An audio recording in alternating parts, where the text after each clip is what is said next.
के चरणों में चढ़ा दे। अच्छा बताओ फिर तुम जरूरत क्या रहा है? जो बेटा होगा उसी का सर काट के मतलब यजन कर देंगे आपका, आप खुश हो जाओगे। वरुण देव ने कहा ठीक है ध्यान रखना।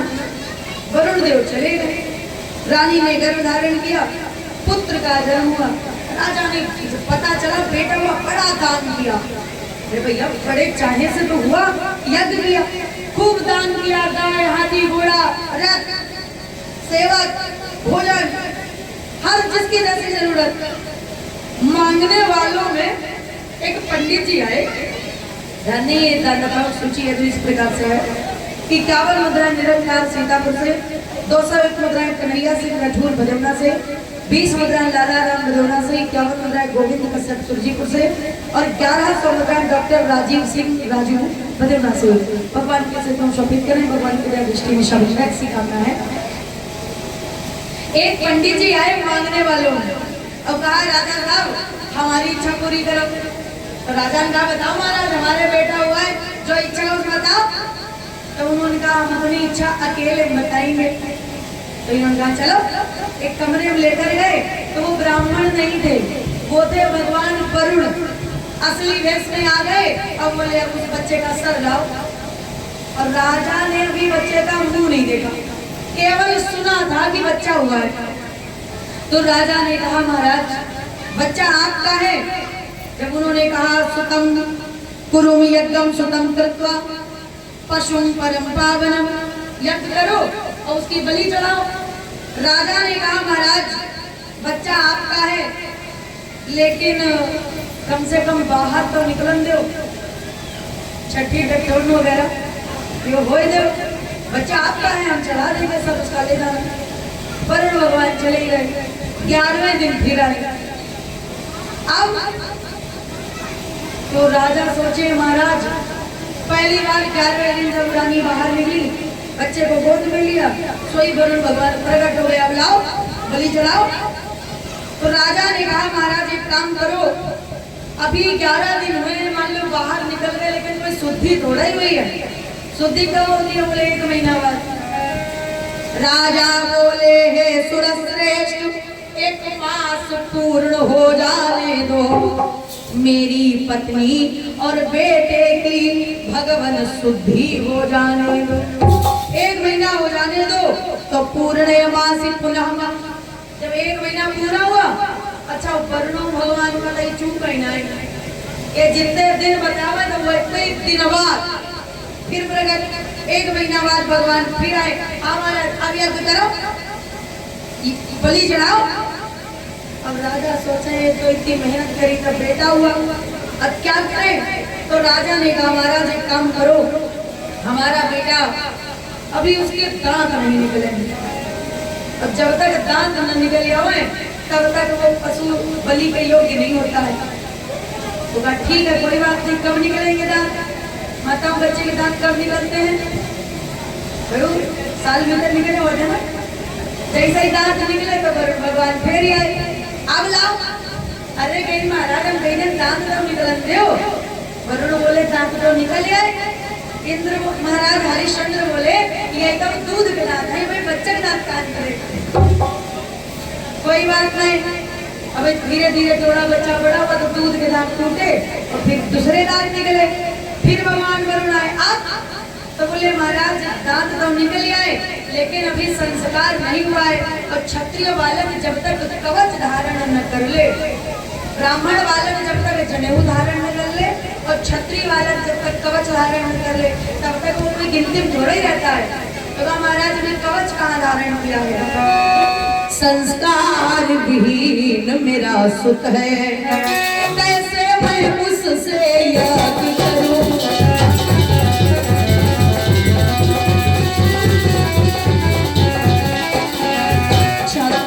नहीं है बालक में, कैसे उसका बलिदान करूं?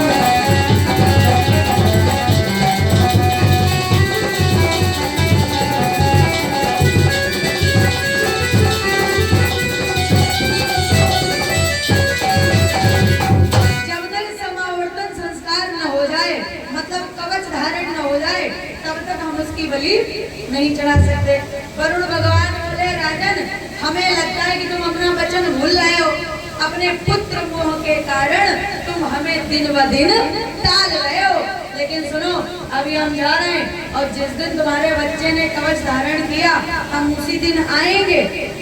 और अगर तुमने कोई बहाना बनाया तो फिर समझ लेना हम कुछ भी कर सकते हैं। अरे महाराज बिल्कुल वरुण देव चले गए। रोहित थोड़ा बड़ा हुआ, उसको पता चला, जब पता तो चल ही जाता है, रोहित को पता चला कि हमारे पिता ने हमारे जन्म से पहले संकल्प ले लिया कि जैसे ही बेटा होगा उसका सर काट लेंगे। मनवा सोची से राजपाट सब बेकार हमारे लिए। एक कहावत कही जाती है, जीव है तो जहान हो। अच्छा, आपको धन संपत्ति, जगह जमीन घर मकान खूब करोड़ों की संपत्ति दी जाए और बदले में आपके प्राण ले लिए जाए, बोलो चलेगा? शरीर से प्राण ही ले लेते हैं तो ये प्रॉपर्टी होइएगा। देखो कोई व्यक्ति हो, अगर आपका बड़ा बढ़िया परिवार भरा पूरा, बड़ी अच्छी बात, आपका बेटा या आपका भाई, बाई चांस भगवान न करे लेकिन अगर ऐसा हुआ, अगर आपका भाई मर जाए तो विनाश। तो भाई मर गया या पुत्र मर गया, विनाश ही तो। लेकिन अगर खुद ही मर गया तो सर्वनाश। खुद ही मर गए तो बचा क्या? दुनिया बची हो पर मैं भी कुछ नहीं।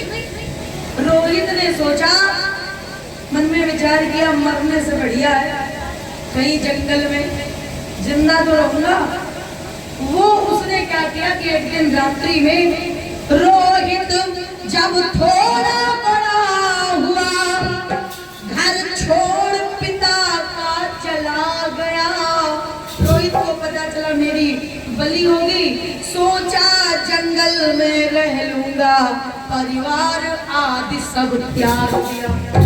उसने घर परिवार छोड़ दिया, सोचा वन में रहूंगा, कुछ भी करूंगा, कम से कम जिंदा तो रहूंगा। अब जब समावर्तन का समय आया, मतलब बच्चे के कवच धारण का, अब तब तक रोहित ही गायब हो गया।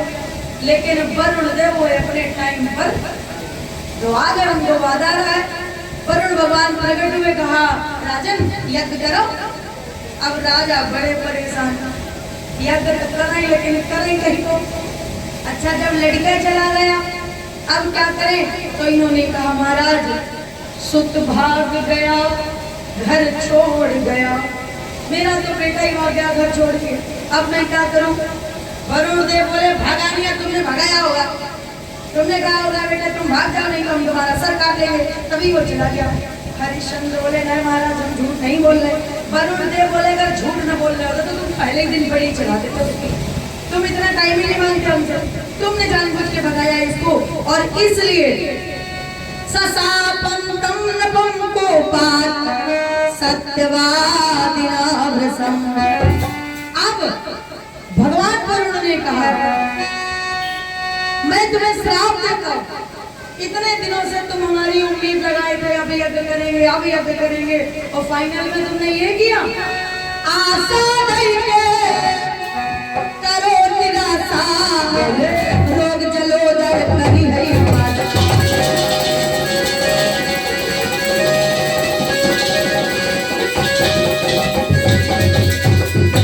अस कहीं वरुण गए निज धामा, पावहि कष्ट नरेश तमा।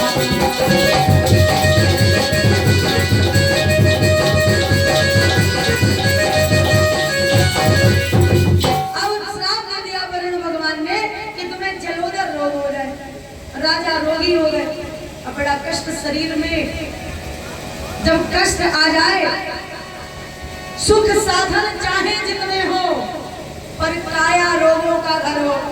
शरीर में अगर कोई बीमारी लग जाए, सुख साधन चाहे जितने हो पर काया रोगों का घर हो, तो फिर उन अगणित सुविधाओं का रह जाता कोई अर्थ नहीं। अब यूं तो राजा लेकिन बड़े परेशान, रोग से ग्रसित।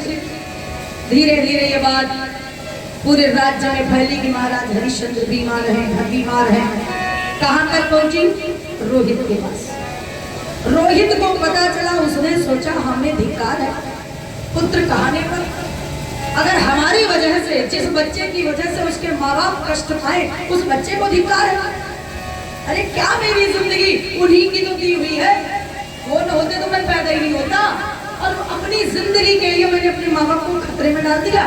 अब मैं जाऊंगा पिताजी से कहूंगा, पिताजी आप याद करो और हमारा सरकार के जहाँ चढ़ाना है वहाँ चढ़ाओ, आप लोग मत हो जाओ।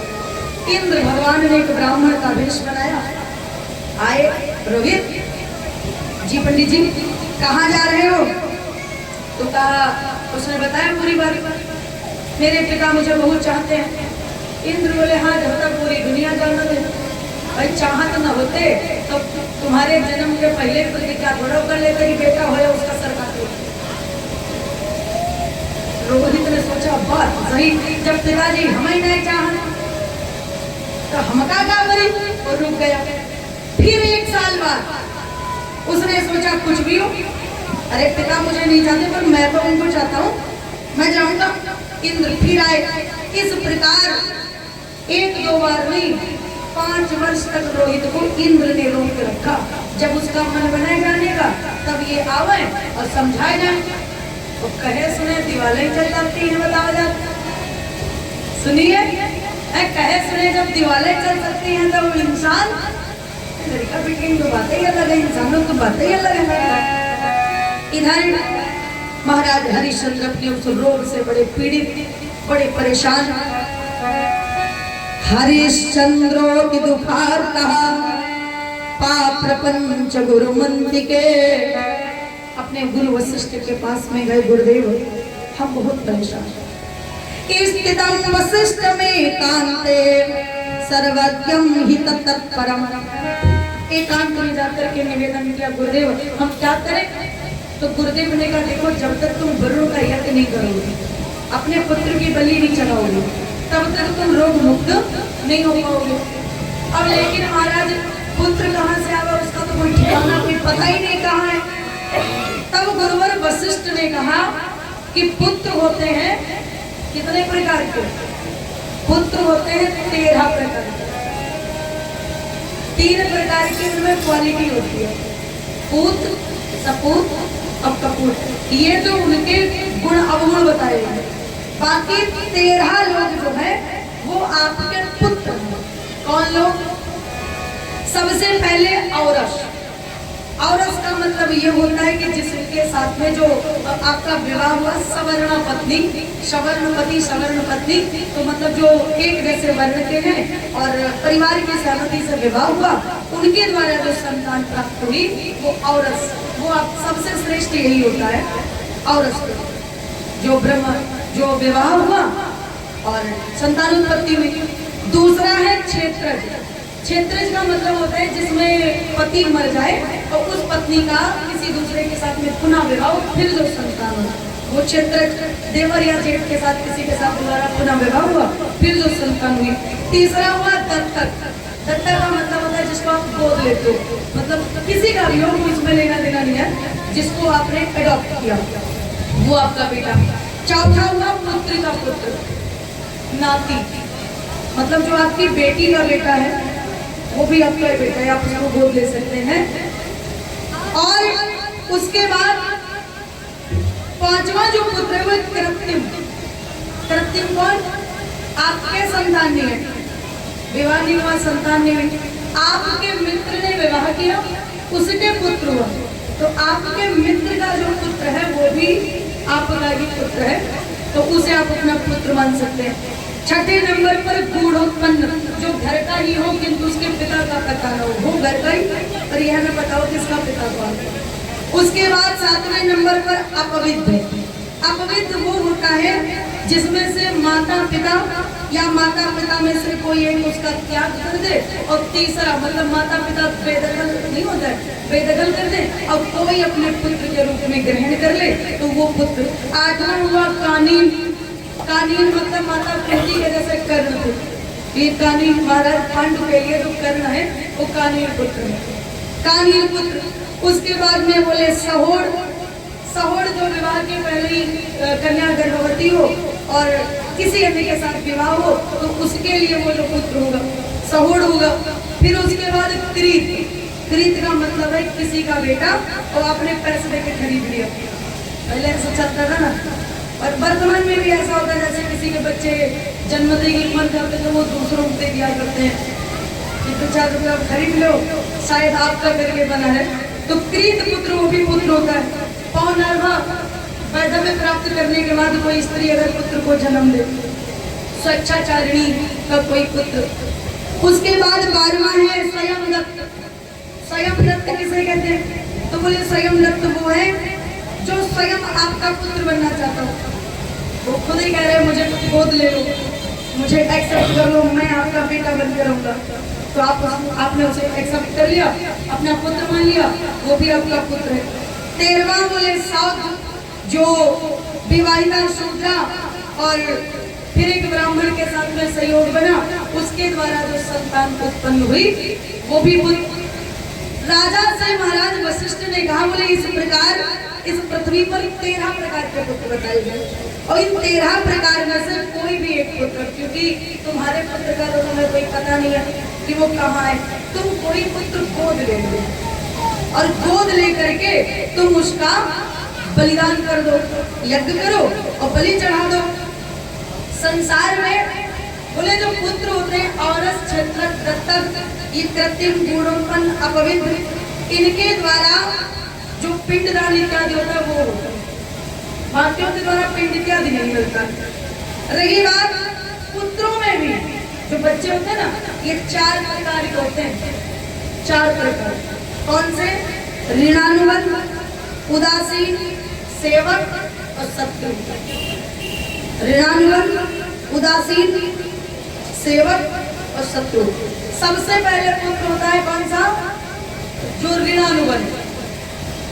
पिछले जन्म में आपसे किसी ने कर्जा लिया और फिर उसने वो कर्जा चुकाया नहीं, लिया पहले उधार करके फिर नहीं दिया, फिर वही व्यक्ति अगले जन्म में आपका पुत्र बन के जन्म लेता है। पुत्र या पुत्री मतलब जो भी उसकी गति हो, जन्म लेता है। और फिर जब तक आपका पैसा मैं ब्याज के चुक नहीं जाता तब तक वो आपके पास रहता है। आपने देखा होगा कोई बच्चे जन्म लेते हैं तो घर में जहाँ कोई चीज नहीं थी और जैसे ही बच्चे का जन्म हुआ तो सारी चीज आने लग गई। क्यों?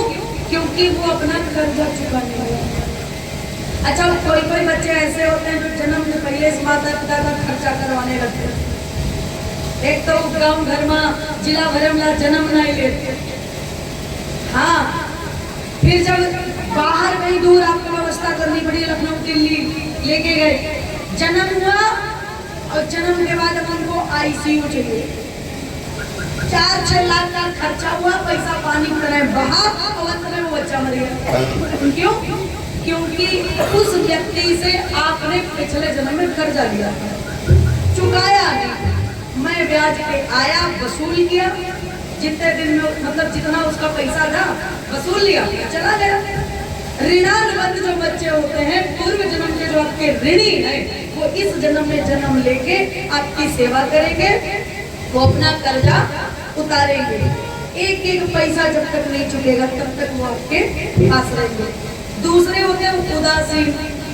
उदासीन जो कुछ कभी कभी दुनिया में कुछ लोग ऐसे भी आते हैं जो केवल अपने भोग भोगने आते हैं, उनको आपसे कोई लेना देना नहीं होता है। तो बच्चे ऐसे जन्म लेते हैं जैसा जड़ भरत, माँ बाप से कोई लेना देना नहीं, घर परिवार से कोई लेना देना नहीं, बस जन्म लिया और अपना भोग भोगा चले गए। उदासीन, किसी से कोई लेना देना नहीं है। उसके बाद एक होते हैं सेवक।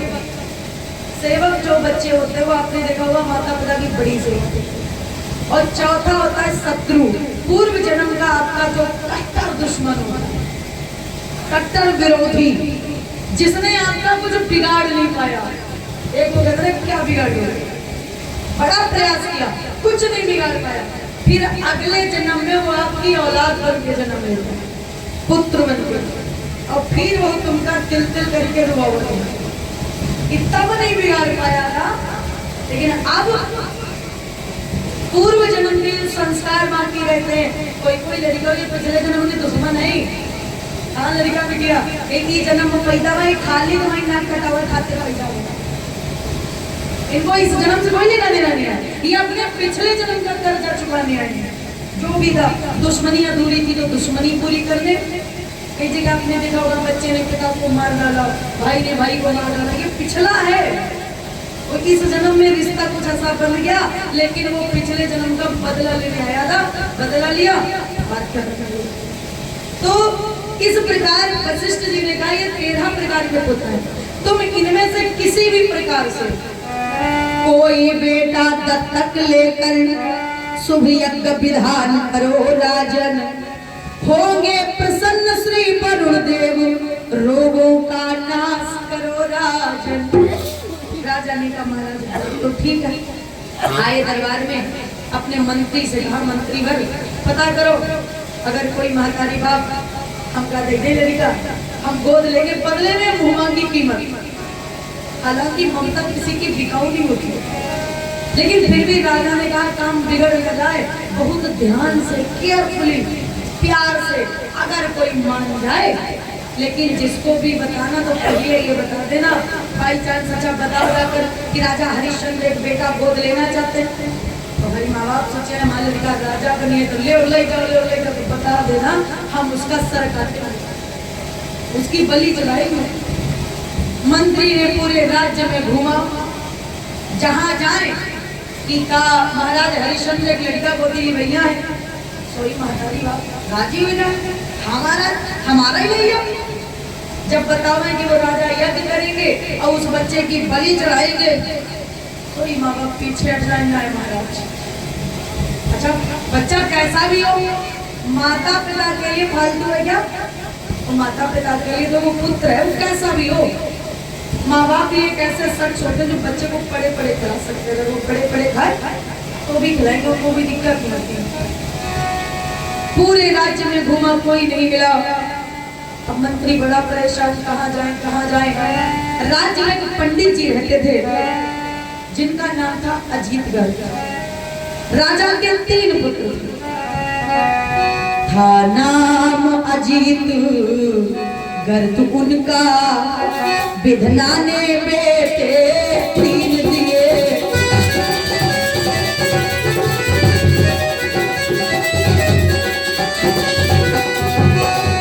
रहने को घर, खाने को अन्न, लेकिन विधान में नहीं।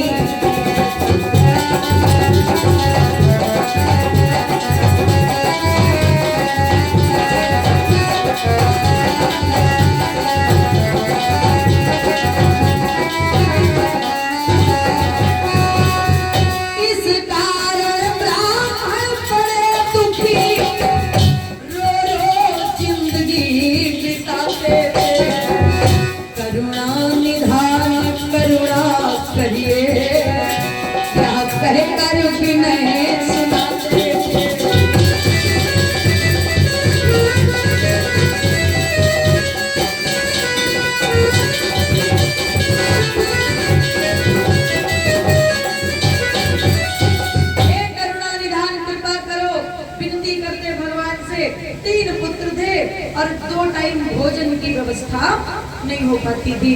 मंत्री गया, मंत्री जाकर पिप्र से बोला शीस नवाए, एक सुत नभ को दीजिए, यथा गरीबी जाए। पंडित जी अगर हमारी बात मानो तो एक राजा, महाराज राजा हरिश्चंद्र है, पुत्र को लेना चाहते हैं। एक अपना पुत्र 3 में से राजा को दे दो, बदले में इतना धन मिलेगा कि तुम्हारे 2 बेटे राजाओं की तरह जिंदगी ठाट से जिएंगे। एक पुत्र अगर दे दो तो 2 की गरीबी दूर हो जाए, जिंदगी सुधर जाए। लेकिन महाराज एक निवेदन है, उस बच्चे को महाराज गोद लेकर उसकी बलि चढ़ाएंगे, ये सोचकर मत दीजिएगा कि वो राजा है तो राजा गोद ले रहे तो राजा बनेगा। पंडित जी ने अपनी पत्नी की ओर देखा, यूं तो माँ बाप के लिए कोई बच्चे ज्यादा नहीं है, लेकिन सोचिए अगर एक लड़का कह दे तो कम से कम 2 की जिंदगी तू बन जाएगी। ऐसे तो तीनों भाई 2 टाइम भोजन की व्यवस्था कर नहीं पाते। पत्नी की ओर देखा, क्या कहती हो? पत्नी ने कहा आप बताओ, आप जो करो। 3 पुत्र थे। राजा ने सबसे छोटे वाले को निगाह घुमाई। महतारी देखी पंडित जी की आंखी पकड़ी लड़का की बाह और खींची ने अपनी ओर। अब कहानी सुनो, सोचिए होगा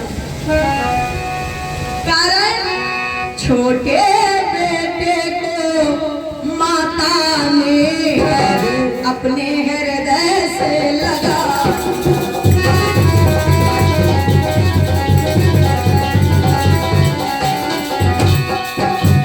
भगवान इसको मत देना, आंखों ने अश्रु प्रवाह।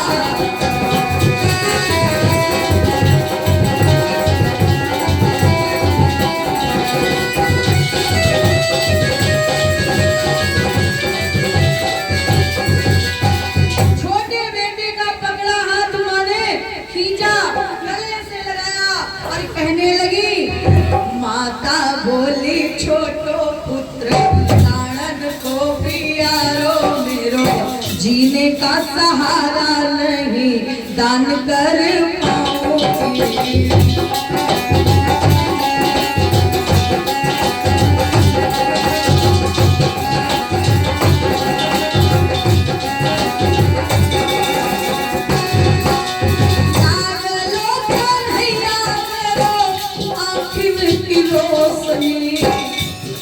आपको बताइए मेरे आंखों का तारा है। लाडलो कन्हैया मेरे आँखों की रोशनी, इसके बिना मैं ना प्राण रख पाऊंगी।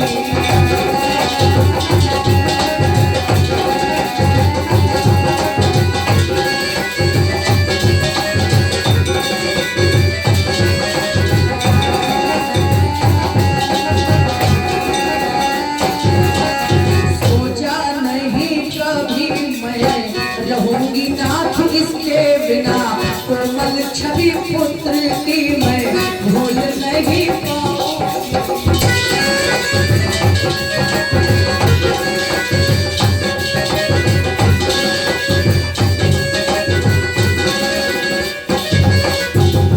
माता बोली छोटो पुत्र प्राणन को प्यारो मेरो, जीने का सहारा नहीं दान कर पाऊंगी। लाडलो कन्हैया मेरे आँखन की रोशनी, इसके बिना मैं ना प्राण रख पाऊंगी। सोचा तक नहीं, रहना छोड़ो, सोचा तक नहीं कभी रहूंगी मैं इसके बिना, कोमल छवि पुत्र की मैं भूल नहीं पाऊंगी। महाराज इसको मत दीजिए, अगर ये नहीं होगा तो मैं मर जाऊंगी, मैं नहीं जी पाऊंगी। अब क्या करें? पंडित जी ने पूछा बताओ क्या करें? तब पंडिता ने इशारा करी, बड़े वाले लड़का था इसको दे दो। जो बड़ा पुत्र था ब्राह्मण ने उसको छाती से लगा लिया, इसकी बलिना मैं दे पाऊं भर भरे गले से यही कहा। जो बड़ा वाला बेटा था पंडिता की सारा करे देखा दे दो। अरे राज महाराज अजीत गर्द जो ब्राह्मण थे, बड़े बेटे का हाथ पकड़ के खींचा, गले से लगाया। देवी जेठो पुत्र मेरो गुणी, अगर सब गुणन को तुम्हें पता है तीनों में ये सबसे बड़ा है। और जेठो पुत्र विप्र को गुणी सब गुणन को, रूप व स्वरूप में सुंदर लखाता है। पूजा पाठ पंडिताई कर्म सब कुल को, घर को तरैया यही बालक दिखाता है। या की बलि राजा देंगे, या की बलि राजा देंगे, या ही बात सोच सोच कोमल कलेजा मेरा कांप कांप जाता है। देवी ये मेरा बड़ा बेटा, इसकी बलि ना मैं मर जाऊंगा। तो बीच वाला जो पुत्र था उसका नाम था सुनहसेप। तस्य पुत्र सुनहसेपम मध्यमम मंत्री सत्तमम। बीच वाला जो बेटा था वो मंत्री के पास गया, मंत्री का हाथ पकड़ा और कहा मंत्री जी चलो। मंत्री बोले कहाँ? अरे हम चले आपके साथ, राजा हमें गोद ले ले और बलि चढ़ा दे। मंत्री बोले अपने माँ बाप से तो पूछ लो, अपने माता पिता से तो पूछ लो। तब सुनहसेप ने कहा मंत्रीवर हमारे माँ बाप को धर्म संकट में मत डालो। छोटा भाई माँ को प्रिय है और बड़ा पिता को प्यारा है। आऊंगा काम न पति के मैं, बनता अधिकार हमारा है। मेरा जो छोटा भाई है ना उसके बिना मेरी मां जिंदा नहीं रह पाएगी, और जो मेरा बड़ा भाई है उसके बिना मेरे पिताजी मर जाएंगे। तो फिर बचा कौन? इसे बीच वाली औलाद। माता पिता के लाडले या तो घर में बड़े बच्चे होते हैं और छोटे होते हैं। सबसे प्रिय जो संतान होता है वो बड़ा होता है या छोटा होता है। तो बादीवान के बीच वाले सब होते हैं बेकार नहीं होते हैं। लेकिन हमारे कहने का मतलब ये है कि माँ बाप का जितना लगाव बड़े या छोटे से होता है उतना बीच वालों से नहीं होता। ये दुनिया में जितने बाबा हैं आप पता लगा लो 90% सब बीच वाले। हाँ, इतने बड़े घर में इतने छोटे घर में यही बाबा का बन गया घर में, वो चाहते ही नहीं। सब बीच ही हाँ, हालांकि ऐसी बात नहीं है कि छोटे बड़े हैं, लेकिन बीच में क्या जाता है तो हमें विचार नहीं मत समझ लो। वैसे हाँ हमारे बड़े घर में और छोटे घर में ज्यादातर ये जो बीच वाले हो भगवान ही भरोसे रहा है, बदाम भरोसे जे रहे तो पर्वत पर हरियाए रहे जाए ना रहेंगे ठीक ठाक। खैर सुनहसेप ने कहा महाराज मुझे ले चलिए, माँ बाप से मत पूछिए, उन्हें धर्म संकट में मत डालिए, क्योंकि मैं जानता हूँ कि मेरी माँ वो कह नहीं पाएगी पर वो मेरे बिना रह लेगी। मेरे पिता ये तो नहीं कहेंगे कि हाँ ले जाओ, लेकिन वो मेरे बिना रह लेंगे। उनको बड़ा भाई चाहिए, माँ को छोटा वाला चाहिए। तो मेरे घर में कोई नहीं है, मेरे बिना सब रह सकते हैं, तो मुझे ले चलो आप। जानने ये दाता सूची अभी किस प्रकार से है। 50 मुद्राएं महेश कश्यप हुमायूंपुर से, 500 मुद्रा हरिपाल सिंह भजुल्लापुर से, 100 मुद्राएं बिमलेश सिंह रूपापुर से, 101 मुद्रा सुधीर मिश्र श्रोमनगर से, 20 मुद्राओं का गुप्त नाम है, 50 मुद्रा सुशील रूपापुर से, 151 मुद्राएं अंकित सिंह मुकुलपुर से और 1100 मुद्राएं प्रधान देवेंद्र सिंह पीलापुर से। भगवान कैसे जो शोभित करें परमात्मा की दृष्टि में सबकी ऐसी कामना है। बोलिए भक्तवत्सल भगवान की। सुनहसेप को साथ में लेकर मंत्री राजा के पास आया। महाराज आप इसकी बलि दीजिए। राजा बोले इसके माँ बाप से पूछ लिया, तैयार है, उनको पता है कि इसकी बलि चलेगी। बोले हाँ महाराज मैं उनको सोच समझ के पूछ के बता के लेके आया हूँ। महाराज हरिश्चंद्र ने प्रसन्न होकर के यज्ञ की पूरी सब व्यवस्था करवाई और ब्राह्मणों को बुलाया, संतों को बुलाया, विधि पूर्वक यज्ञ का कार्य प्रारंभ हुआ। सुनहसेप को बंदी बनाया गया, तो क्योंकि ये तो पशु है, भले मनुष्य है लेकिन उसकी बलि चढ़ेगी, तो एक पशु की तरह उसको बंदी बनाया गया। महाराज विश्वामित्र को पता चला जिसका कोई नहीं होता उसका कोई ना कोई तो जरूर ही होता। ऐसा तो कोई होता ही नहीं जिसका कोई नहीं होता, और अगर किसी का कोई नहीं होता तो यहाँ पर भी कोई नहीं होता। कहाँ कौन होता? तो ऐसा दुनिया में कोई नहीं है जिसका कोई नहीं होता। विश्वामित्र जी आए और महाराज हरिश्चंद्र जी से कहा राजन एक बात हमारी मानो, तुम इसकी बलि मत दो। राजा बोले महाराज हमारे शरीर में बड़ी पीड़ा है, जब तक हम बलि नहीं देंगे हमारी पीड़ा नहीं जाएगी। महाराज विश्वामित्र ने कहा राजन तुमसे पहले इस पृथ्वी पर बड़े बड़े राजा होते हैं, धर्म के लिए जिन्होंने तमाम बड़े बड़े कष्ट सहे हैं। पूर्व काल के जितने योद्धा स्वर्ग हेतु की ये सब शोभा।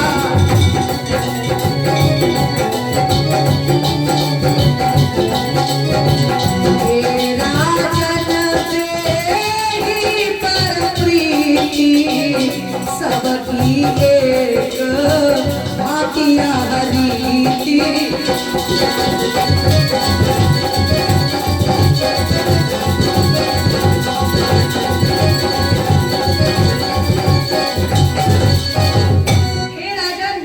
जिस देह के चक्कर में पड़कर, जिस देह के सुख के लिए तुम ये यज्ञ कर रहे हो, मत भूलो उसमें भी किसी देह की ही बलि चढ़ रही है।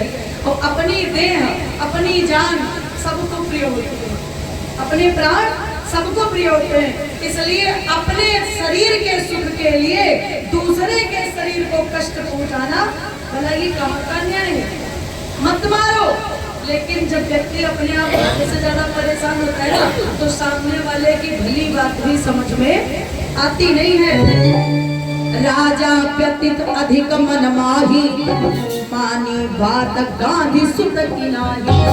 विश्वामित्र की बात नहीं मानी, और जब नहीं मानी राजा का वो कार्यक्रम चलता रहा, तब विश्वामित्र जी ने सुना सबसे कहा, बेटे एक मंत्र दिया भगवान वरुण को, कहा तुम जलनिधि भगवान का ध्यान करो। वो बच्चा मंत्र जाप करने लगा। इधर जब राजा ने, वो बच्चा तो जाप कर रहा है वरुण भगवान का मंत्र, उधर रोहित भी वापस आ गया। कुछ विद्वानों का ऐसा भी मत है कि रोहित ने ही सुना सबको बोल लिया।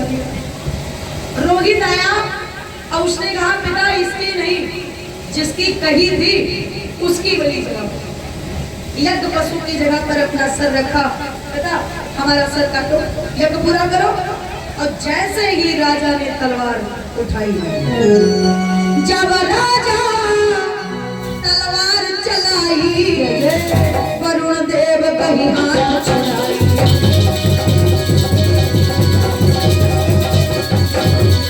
वरुण देव कहीं हाथ छुड़ाई।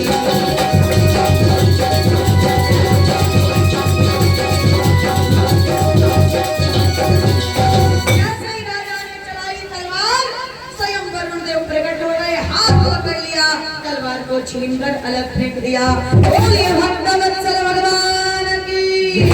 और भगवान वरुण ने कहा, राजन राजन यह समय परीक्षा का अब हुआ समाप्त तुम्हारा।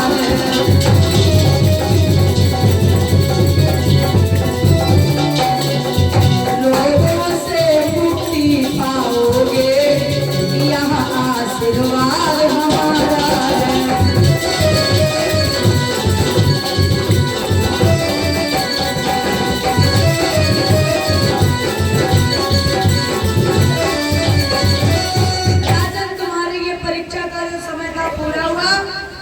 मुक्त होकर जीवन आनंद से जियो। क्या हरिश्चंद्र जी बोले ये हमारी परीक्षा दी? वरुण देव बोले हाँ। अरे हमने जो पुत्र दिया उसकी ही बलि हम ले लेते क्या? अगर ये काम तुमने पहले ही दिन किया होता जब हम आए थे, और तुम कहते ले जाओ, जैसे तुम सर काटते हम काटने नहीं देते। लेकिन तुम हमें टालते गए, आज नहीं कल आना, 7 दिन बाद आना, 1 महीना बाद आना, जब दूध के दान निकल जाए तब आना, जब क्षत्रिय वर्ण करे तब आना। हरिश्चंद्र जी बोले मतलब हम बेकार है, इतने परेशान रहते।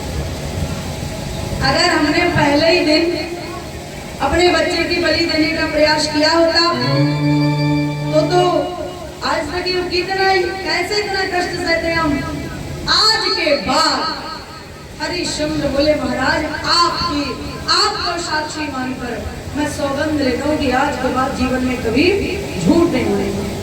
और अब जो अगर किसी से कह दूंगा फिर कुछ भी हो जाए, पर मैं उस बात को पूरा करूंगा। उस दिन से उन्होंने संकल्प ले लिया। रोगहीनं नपं कृत्वा वरुणाश्रयं गृहं ययौ विश्वामित्रसुतं पुत्रं कृतवान् मोचितं मृते। और वो जो सुना सेब था उसे विश्वामित्र जी ने खोला बंधनों से और फिर कहा बेटे अब अपने घर जाओ। सुना सेब ने कहा हमारा कोई घर ही नहीं है, कैसे कैसे तुम्हारे माँ बाप कहाँ हैं? उसने कहा महाराज अगर हमारे माँ बाप होते तो कहा हमारी बलि चढ़ रही होती है, हमारा कोई है ही नहीं दुनिया में। तो विश्वामित्र जी ने उसे गोद ले लिया और फिर विश्वामित्र के ही गोत्र से ये बालक, इसी पहचान से कि विश्वामित्र का ये पुत्र है, इसी पहचान से ये बालक जाना गया।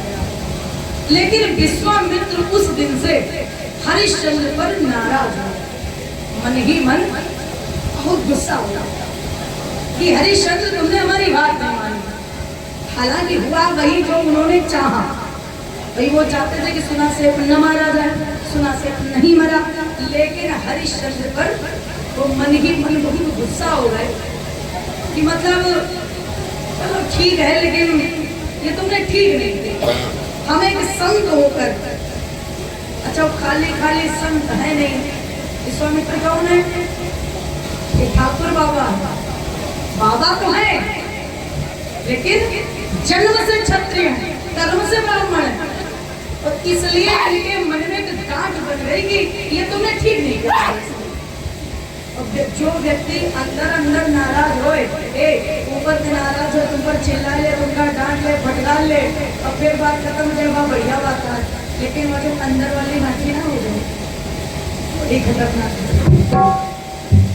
जब मन में बदले की भावना आ जाए कि आज कोई बात नहीं, तुम जलवा कर लो लेकिन एक दिन हमने बताइए, तो एक दिन वाला वो जो सिस्टम होता है बड़ा खराब, बड़ा खतरनाक होता।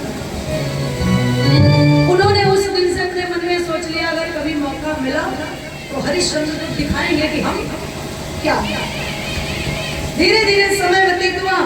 अब हरिश्चंद्र जी ने जब से कसम खा ली उस दिन से जो कहा वह करे, कभी असत्य भाषण नहीं किया, वचन से पीछे नहीं हटे। धीरे धीरे समय व्यतीत हुआ। अब धीरे धीरे इनकी चर्चा अपने गांव में, घर में, राज्य में, फिर धीरे धीरे पूरे लोक में, और लोक से दूसरे लोक में। अब इनकी बात हरिश्चंद्र जी का नाम त्रैलोक्य में हो गया कि भैया हरिश्चंद्र जैसा सत्यवादी दुनिया में कोई नहीं है। ब्रह्म सभा में एक दिन चल बैठा संवाद, विश्वामित्र वशिष्ठ में बढ़ा विशेष विवाद।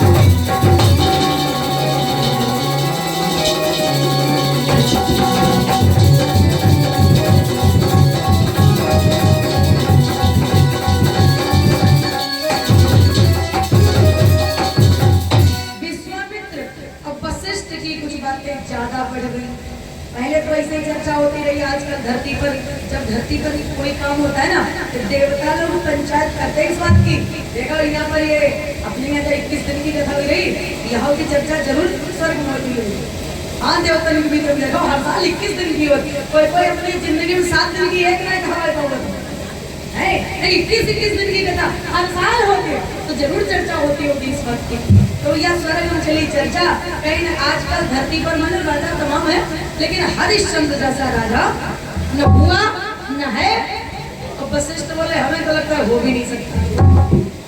विश्वामित्र बोले हाँ कोई सकल, अरे बोले कोई सकल नहीं मारा है ऐसी बात। विश्वामित्र बोले एक बात बताओ, बड़ा ही करो ठीक है, लेकिन अपनी बात अपने की देखो, या हम का ज्यादा न। तब वशिष्ठ ने कहा सुनो, बोले वशिष्ठ नप हरिश्चंद्र सच्चे धर्म का सहारा।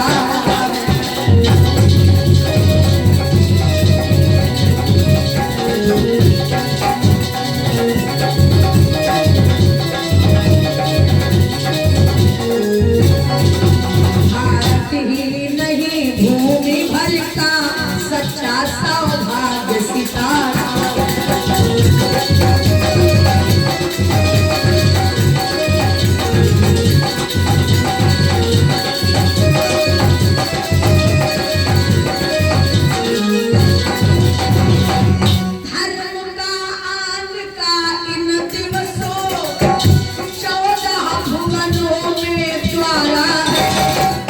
अभिमान हमें भी है इतना, अभिमान हमें भी है है इतना मुनिवर वह शिष्य हमारा है।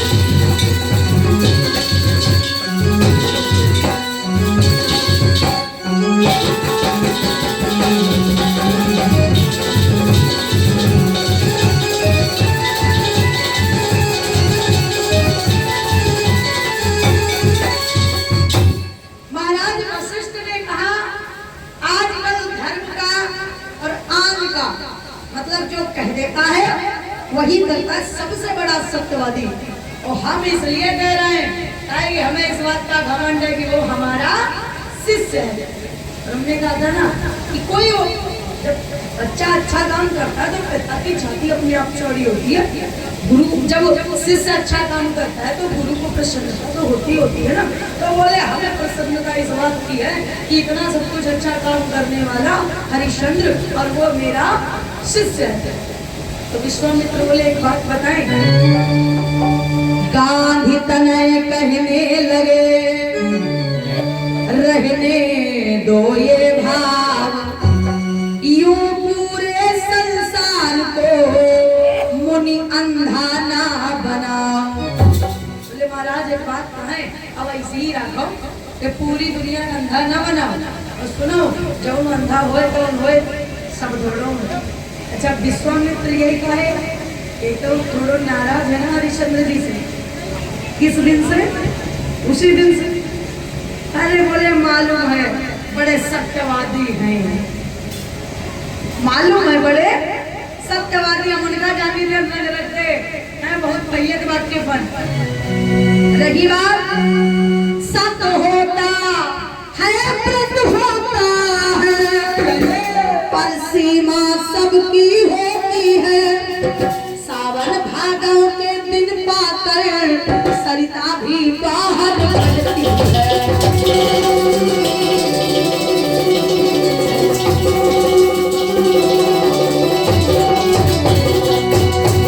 सावन भादों के दिन जब आते हैं तो नदियां भी अपनी सीमा से काफी बाहर तक बहती है। सोना भी खूब चमकता है, जब तलक दिखाओ आज नहीं। बाबा ये घर की बातें हैं, की गई अभी तक जांच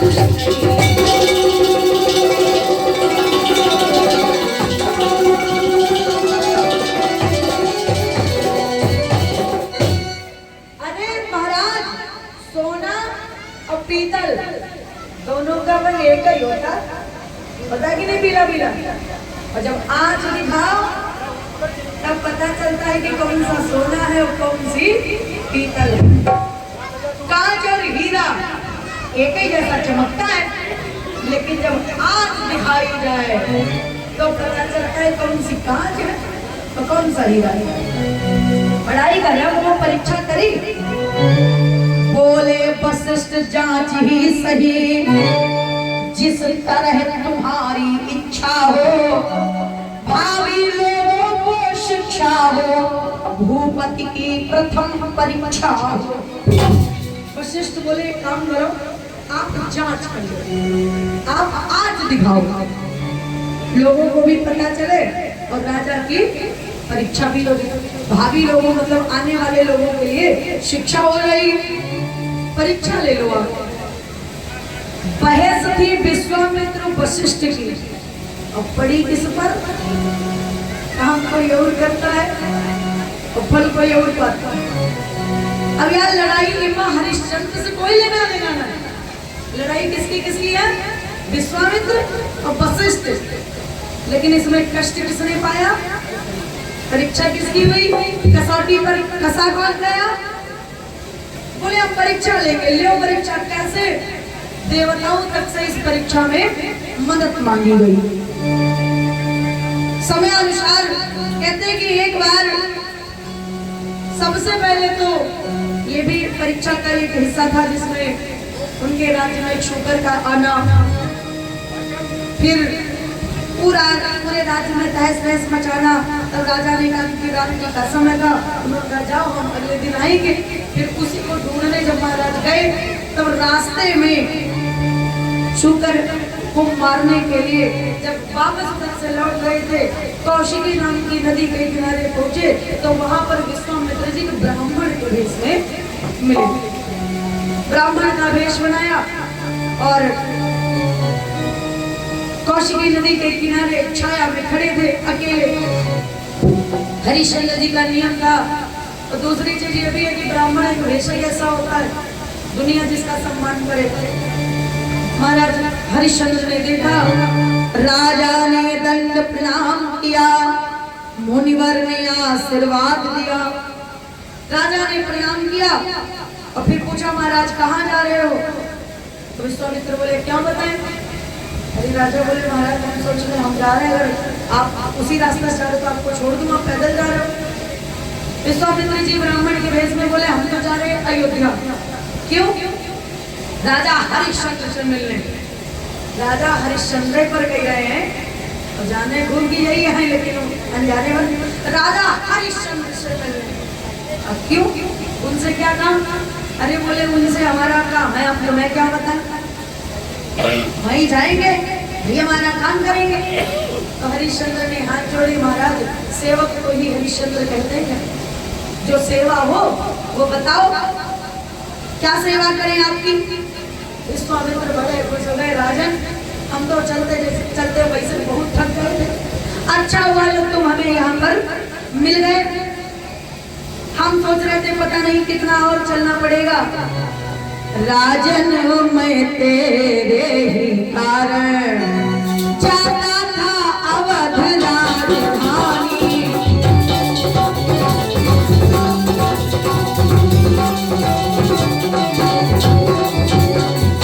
अच्छा यह हुआ राही में मूर्ति की निशानी दिखलानी।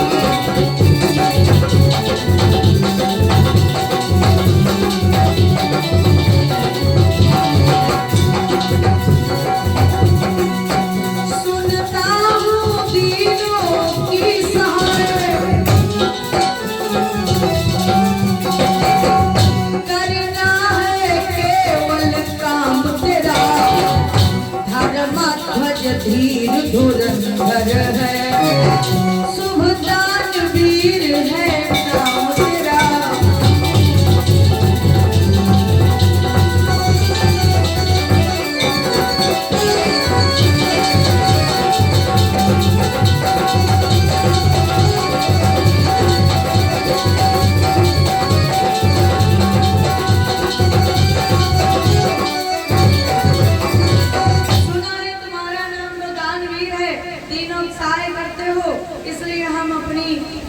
इच्छा लेकर आए हैं। तो राजा ने कहा, महाराज जो भी आप कहेंगे वो मैं करूंगा। एक काम करो भैया, तुम्हारे घर चलो, कुटिया पवित्र करो। अरे विश्वामित्र बोले, ही काम कर दो तो खाए अंदर लेके जाओ। और फिर हमका व्यापार तो पैदा रोवल पड़ गए, काम क्या है? तो कहा, गांधी तनय कहने लगे, दानवीर नरपाल अपनी कन्या के मुझे है ब्याह का ख्याल। बहुत सुंदर सी बिटिया है और मैं गरीब ब्राह्मण, मुझे अपनी कन्या का ब्याह करना है। उसके योग्य वर तो ढूंढ लिया, पर उसको देने के लिए वस्तुओं की व्यवस्था नहीं कर पा रहा हूँ। तो तुम राजा होने के नाते मांग नहीं रहे, जो तुम्हारी इच्छा हो तो कुछ दान कर दो तो हमारी बिटिया के ब्याह में सहयोग हो जाए। राजा ने कहा, क्या बात करते हो, दान? अरे महाराज मैं अकेला आपकी बिटिया का कन्यादान करूंगा, मैं पूरी रीति रिवाज से। वैसे भी हमारे बिटिया नहीं है ना महाराज, अपने घर से उसकी शादी करूंगा, बड़े धूमधाम से, खूब जो खर्चा हुआ वो मैं करूंगा, आप घर चलो। विश्वामित्र बोले, नहीं राजन अब कुछ दान दे दो, उतना ठीक है, ज्यादा न करो।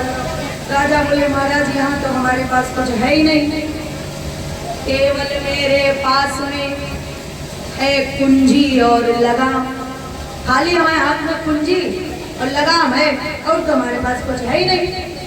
अरे विश्वामित्र बोले, राजन कहाँ चक्कर में पड़े हो, जहाँ घर वाला वहीं घर, तुम्हें क्या लगता है? अरे घर समझो घर वाले के पास, घर समझो जो घर वाला है। और रही बात सब कुछ तो है तुम्हारे पास, अगर तुम चाहो तो तुम उन्हें क्या नहीं दे सकते? तो मान लो ना चाहो, बहाना बनाए के टालो अगर, तो 50 मजबूरी है। अरे महाराज हरिश्चंद्र बोले क्या बात करो आप जो कहो, मैं आज्ञा से बाहर नहीं हूँ। अगर आपका काम चल रहा है तो कुंजी लगाम आपके लिए हाजिर है। विश्वामित्र बोले देखो ऐसे नहीं लेंगे, हम राम महाराज संकल्प प्रदान लेंगे। हरिश्चंद्र बोले संकल्प कौन पढ़ेगा? विश्वामित्र बोले हम ही पढ़ देंगे। ठीक है महाराज पढ़ो। संकल्प करके कुंजी लगाम दान कर दिया। विश्वामित्र बोले देखो संकल्प हमने पढ़ा, लेकिन इसकी पुण्य तुम्हें तब मिलेगी जब तुम हमें संकल्प पढ़वाई दो। संकल्प पढ़वाई महाराज वो क्या दे? विश्वामित्र बोले ज्यादा कुछ नहीं, 60 भार सोना दे दो। हरिश्चंद्र जी बोले बस 60 भार सोना? ठीक है महाराज आप घोड़े पर बैठो, घर चलो, हम दे देंगे आपको। अब भाई मुझे टाइम नहीं रहा नहीं दे दो तो चले गए वापस, कहाँ लौटे पड़े। अब टाइम आ गया, घोड़े पर बैठे महाराज विश्वामित्र, लगाम पकड़े हरिश्चंद्र लेके आए महलों में, बड़ा स्वागत सम्मान किया। जब चरण इत्यादि धोए तो विश्वामित्र ने कहा राजन ऐसा है हमारे पास ज्यादा टाइम नहीं है, स्वागत का समय नहीं है, खाली हमका नीके नीके दक्षिणा दे दो, तो विदा कर दो, हम अपने घरे जाए और तुम अपना देखो। हाँ मैं भैया टाइम ज्यादा है नहीं, कोई बात नहीं। राजा ने कोष अध्यक्ष की ओर देखा जो खजांची था। राजा ने खजांची बुलवाया, आज्ञा दी सोना लाने की, तो विश्वामित्र ने मुस्कुरा करके कह दी बात ठीक।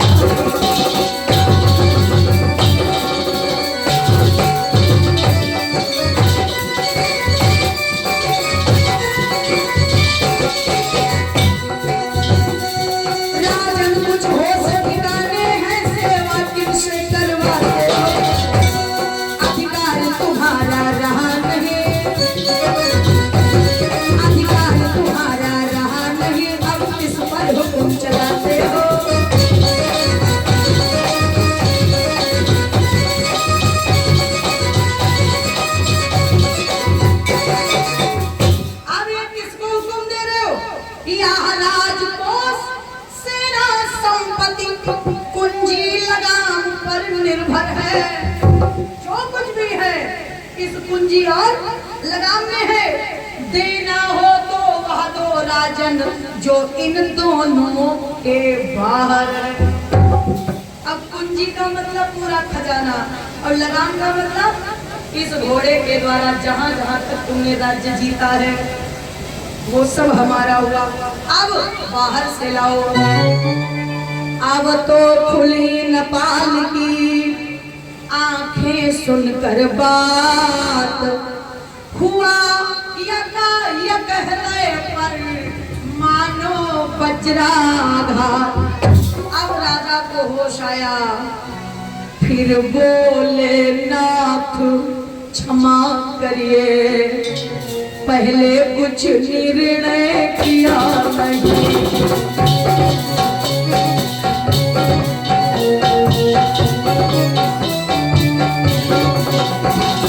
दिया राज संपत्ति सारा, के दिया राज शासन सारा, पर यह शरीर तो दिया नहीं।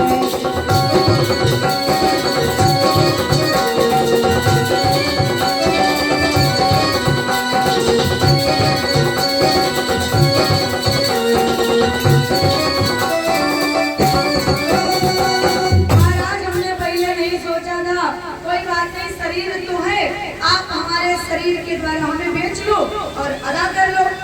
विश्वामित्र बोले ये शरीर किसका है? हरिश्चंद्र जी बोले महाराज शरीर तो हमारा ही है, वो तो हमने दान किया नहीं है। अच्छा बताओ शरीर किसका है?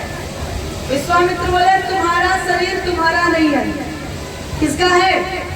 जब जन्म होता है शरीर माँ बाप की देन है, इस पर अधिकार माँ बाप का, और जिस दिन से विवाह हो जाता है तो शरीर पर अधिकार पत्नी का हो जाता है, क्योंकि फिर आपने उसके लिए अग्नि के परिक्रमा करके कसम खाई कि मैं तेरे लिए जी जान रोक लो। तो अब ये तुम्हारा जो शरीर है वो तुम्हारा नहीं है, अपनी पत्नी से पूछो। विश्वामित्र की आज्ञा मिली, महाराज महलों में गए। रानी ने देखा तो सुंदर सी थाली सोने की, कभी कभी तो महाराज महलों में आते तो बड़ा स्वागत करती थी। थाली लेकर के चली, आदर किया, महाराज पधारो। राजा ने कहा प्रिय अब हमारा अधिकार नहीं रहा, ये थाल जो तुम्हारे हाथों में इसे अलग रख दो, अपने शरीर से सारे कीमती वस्त्र आभूषण हटा दो। रानी कहती है क्या बात करते हो देवी, इस महलों ये जितने जो कुछ भी इन महलों पर इस वसुधा पर अब कहीं सहारा रहा नहीं। रानी ये थाल उठाओ मत, अधिकार हमारा रहा नहीं। रानी अब इस महल इस पूरे शासन में हमारा एक पैसे का भी अधिकार नहीं बचा। हुआ क्या है? रानी पूछती हैं स्वामी बात क्या है? पूरी बात बताई। देवी आज्ञा, अनुमति लेने आया हूँ, हमें बिकना है, मैं बिकने जा रहा हूँ, लेकिन जब तक तुम हाँ नहीं करोगी तब तक मेरा मेरे शरीर पर अधिकार नहीं है। माता तारामती ने कहा स्वामी आपने बहुत अच्छा किया, एक ब्राह्मण को दान दिया है, और दान देने से दान किए धन ना घटे। भगवान की कृपा हो तो दान चाहे जितना करो धन कभी घटता नहीं है। रानी ने कहा महाराज बिकना तो पड़ेगा, लेकिन आपको नहीं। फिर रानी कहती है चलिए नरेंद्र चलिए स्वामी, दासी को प्रथम बेच दीजिए।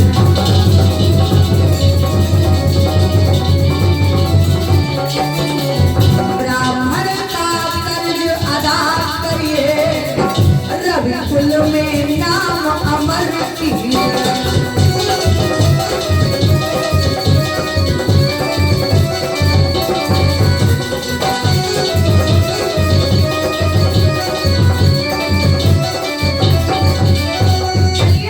मुझे बेच दीजिए। तब तक रोहित आया, पूरी बात पता चली। अरे नहीं नहीं माँ, पिता बिकना तो पड़ेगा पर माँ को नहीं, आप मुझे बेचो। हरिश्चंद्र जी बोले बेटे हम तुम्हें नहीं बेच सकते। रोहित ने कहा पिता एक बार आप लोगों के काम आने का सौभाग्य मुझे जीवन में मिला था, लेकिन वो मैंने खो दिया, वो मैं खो चुका हूँ। अब दूसरा मौका मेरे हाथ से मत लीजिए, पिता मुझे बेच दीजिए। राजा ने गले से लगा लिया। रोहित ने कहा मुझे बेचकर ब्राह्मण का कर्ज चुकाओ। राजा प्रसन्न हो गए, गले से लगा लिया। रानी की ओर देखा, रानी तुम सच में रानी हो। आज मुझे पता चला कि तुमने मुझे रत्न दिया है, और रत्न नहीं असली रत्न दिया है। आज मुझे पता चला मैं एक बेटे का बाप हूँ, और मेरा बेटा सच में रत्न है, सच में हीरा है। देवी सौभाग्य आज हम दोनों का वास्तविक रत्न प्रगटाया है। गाढ़े दिन में सच्चा सपूत पतवार रूप बन आया है। अब तीनों लोग आए महाराज विश्वामित्र जी के पास, निवेदन किया महाराज कोस पर शेष अधिकार नहीं, पर शेष कुंवर महारानी है।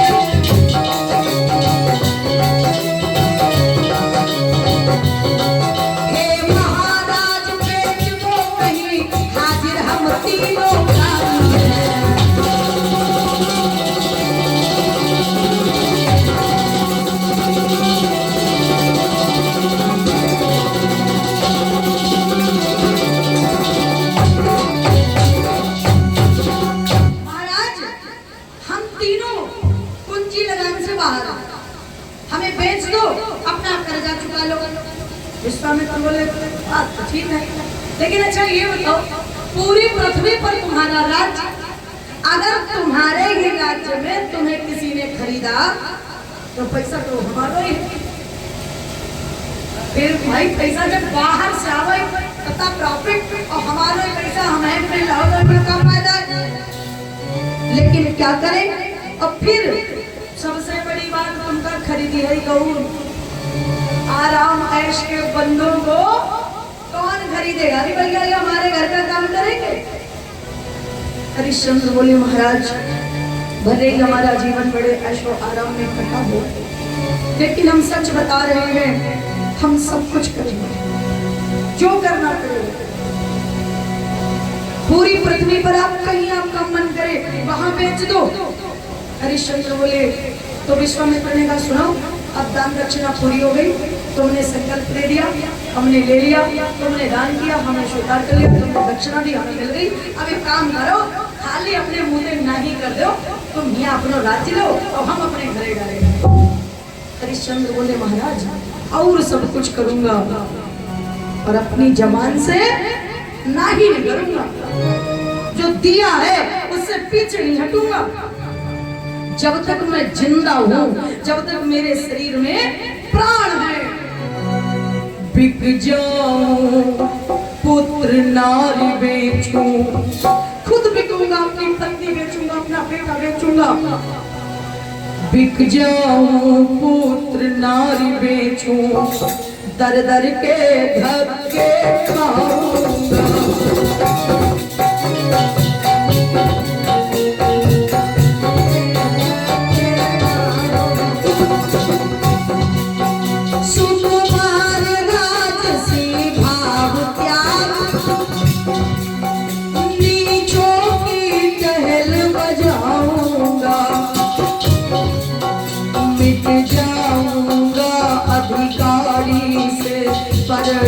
नाथ का चुकाऊंगा।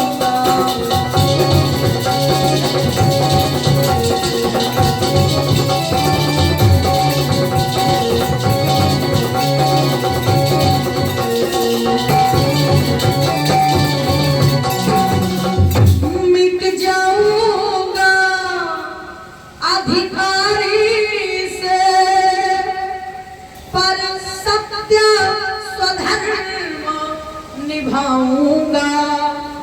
चुक जाऊं चाहे ऋण ही में, पर ऋणनाथ का चुकाऊंगा।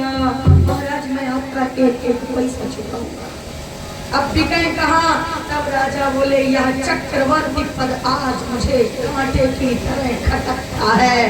काश इस पूरी पृथ्वी पर मेरा शासन न होता, तो जहाँ शासन मेरे कम से कम मैं बिक तो जाता। पूरी पृथ्वी पर मेरा राज्य, कहाँ जाऊं मैं? तब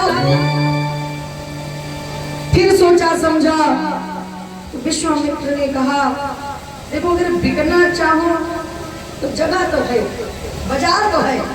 कहाँ? शास्त्रों की ऐसी सम्मति है, काशी त्रिशूल के ऊपर है। पृथ्वी ही नहीं, वह पृथ्वी ही से नहीं नपति, तीनों लोगों से बाहर।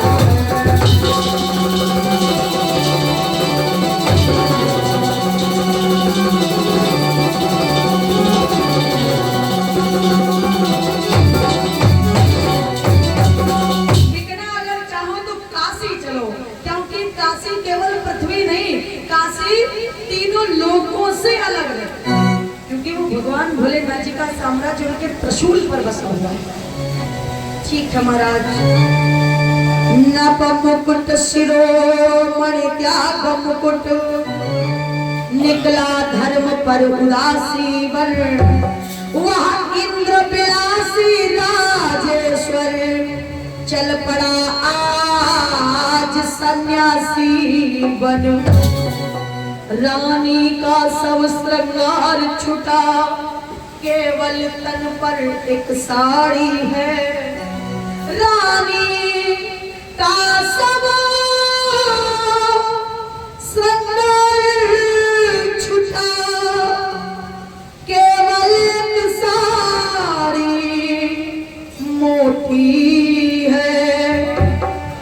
राजा पर केवल धोती है, रोहित पर एक लंगोटी है।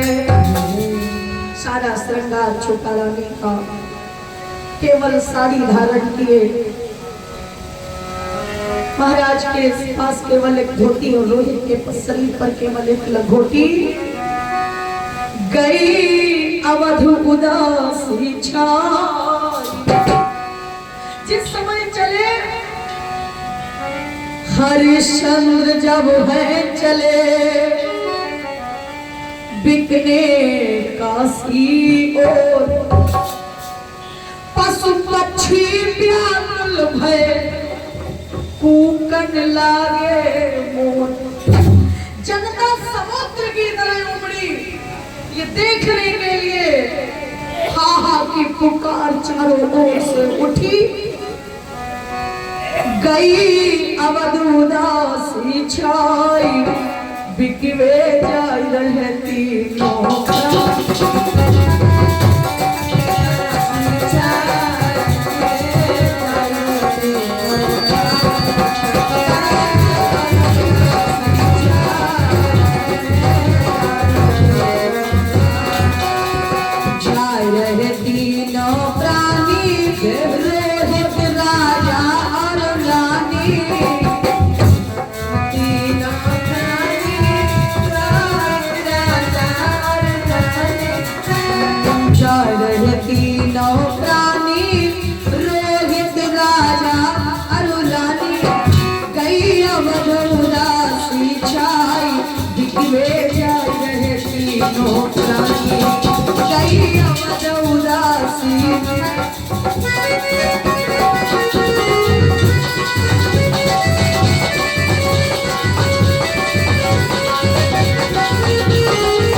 देखी। सबके हाथ जोड़े निवेदन किया, रवि कुल पोषित पुण्यात्माओ, अब दास तुम्हारा जाता है। रखियो जीवन भर राज भक्ति, इतना संदेश हमारा है। जिस आन बान मर्यादा पर रवि कुल ने जीवन लगा दिया, जिसके पीछे इस सेवक ने भूप से भिखारी बना दिया। यह मर्यादा स्थिर रखियो, सर्वांग जाति के वर्णों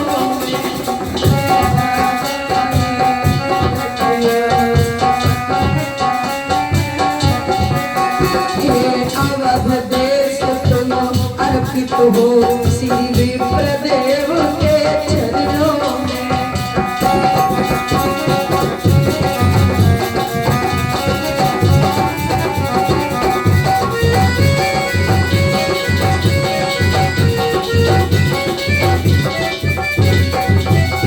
आप सबसे हमारा बस एक निवेदन है कि जिस धर्म और जिस मर्यादा के लिए रवि कुल ने अपना पूरा जीवन लगाया, जिसके लिए मैं भूप से भिखारी बन गया, कृपा करके उस धर्म को मिटने मत देना, उस मर्यादा को मिटने मत देना।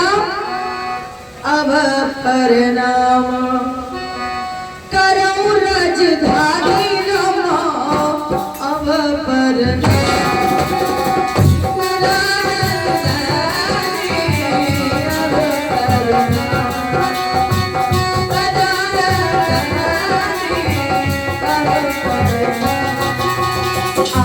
तलक तू लगी हमारी, अब हो गई किरानी।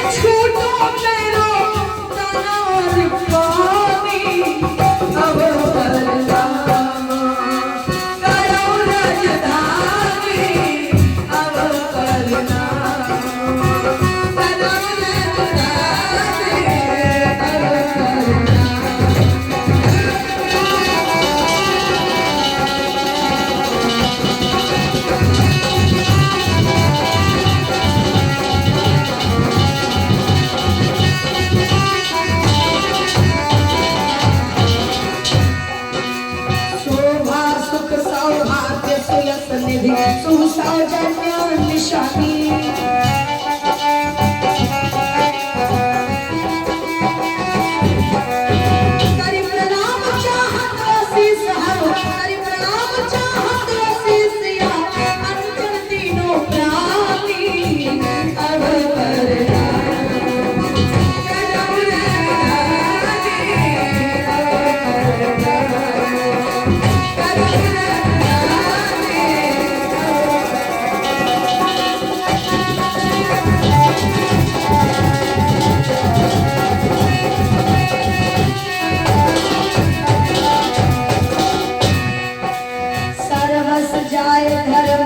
छोड़ो अपने दिल में ठानी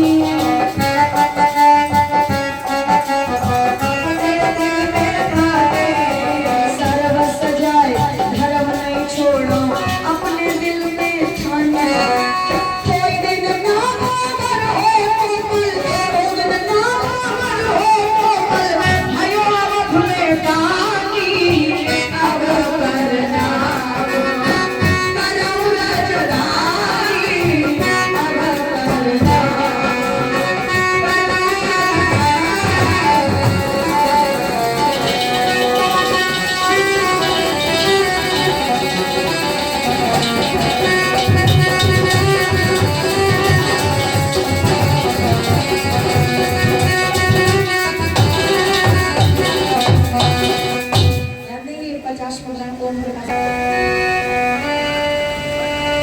अपने नगर उस अवध को प्रणाम करते हुए जब चले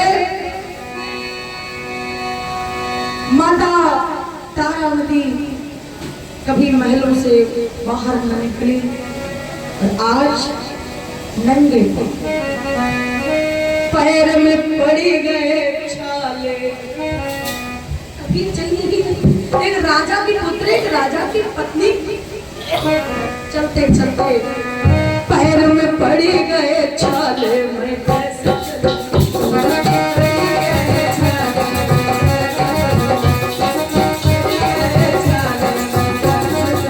कभी न पुत्री जो महलों से नीचे न उतरी जो महलों से नीचे कभी न उतरा जो गोदी से ललरा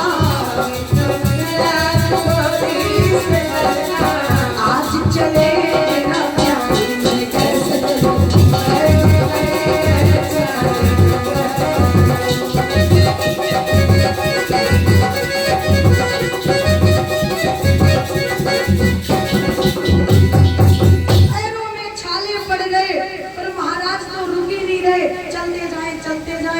विश्वामित्र बोल पड़े राजा एक काम करो चलो मान लो चलवे तो भाई लेकिन ऐसे हाथ ना ही ठीक हो थोड़ा पानी पी लो हरिश्चंद्र बोले जब तक कर्जा नहीं उतर जाएगा